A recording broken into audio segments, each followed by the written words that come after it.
Welcome back to Footy Classified, and this is the buzz team of the competition right now. The Port Adelaide Footy Club sitting clear on top of the ladder.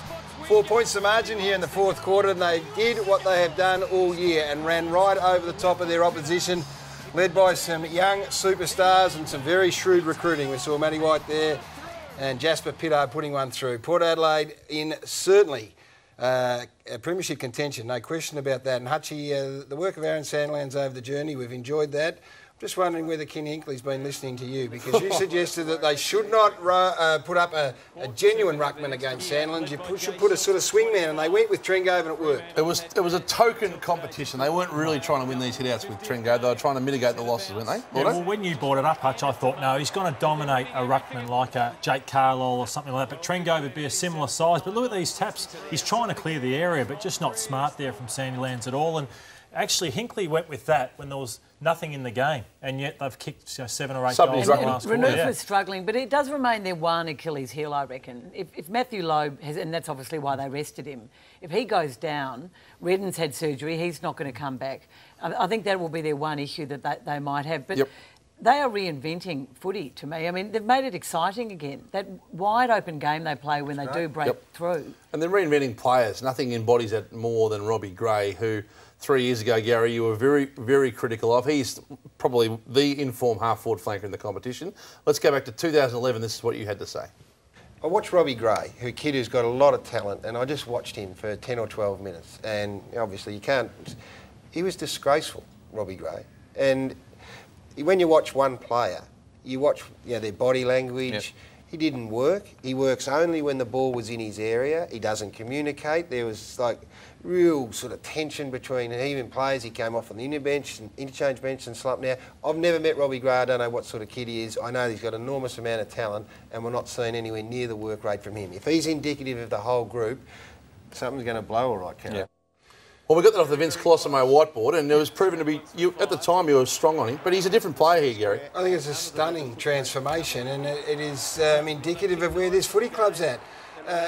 Robbie Gray, back in those days, didn't want to be at Port Adelaide. He played like he didn't want to be there.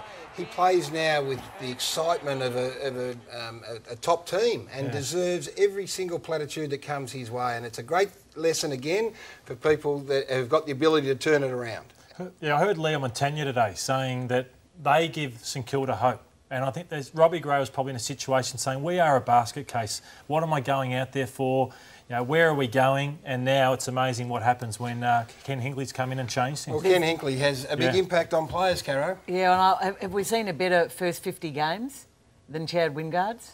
I mean, probably Chris Judd, but... No, he's a star, no doubt about that. And Ken's getting his message through pretty clearly. Yeah, well, he kicked a goal during the third quarter, Chad Wingard, and went to go off, and Ken wouldn't let him go off. And we actually talked to him about this, the coach, yesterday on radio. No, he was exhausted, Gareth. You made him go back on again? Yeah, I said, tell Chad to suck it up and get back out there.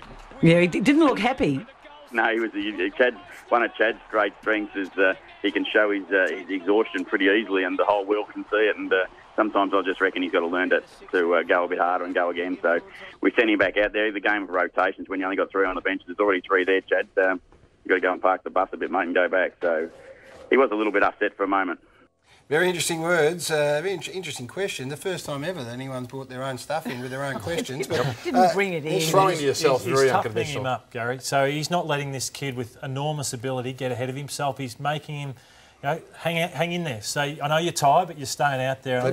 Senior players are doing a bit of that too, isn't that right? That's right. And Tom Williams on the weekend, he's had a lot of injuries. He's got a lot of mental demons with his body. I reckon the same thing happened with him at the Western Bulldogs on the weekend. Tom Williams has got a serious injury. But they wouldn't let him come off. They had to play. He had to play to stay in the rotation. So I think the attitude in that instance was, OK, you're injured, you're going to miss. We'll get out there and miss properly. So it worked. And 2 former Tigers, Caro, ironically, in that team who are having an impact. White, as we mentioned, and Jay Schultz, who never met his potential at Richmond. One of the reasons he's turned things around is his goal kicking. Kicked 21-2 offset shots, and this is how he explained his routine on the weekend. For me, it's about knowing exactly what happens with my kick when things go wrong and when things go right. I know that I'm either going to kick off my 8th or my 10th step as I'm coming into my run-up. I know that if I'm going to miss, I'm generally going to miss left because I drop the ball inside a little bit. So I did a heap of work for about a month or so about overcompensating to try and get that ball right and hanging it out over my right leg more than my left. Now, you guys have both been critical of goal kicking in general. You That's don't often music hear to your ears, isn't it? You don't often hear a player talk like that about his own technique. No, you don't, and it should be played all around the competition to coaches. I'd love it to be played to the sports scientists, all these guys that are limiting players with their kicks, because it's become a farce in the game, and it's the first time I've heard it in my time in football, a guy who knows his kick like that. And when he retires, he will be sought after because of that very fact. And he also touched on how big a part of the Port program goal kicking is every session when it's a small part of a lot of other clubs. Well, that is music to our ears, no doubt about that.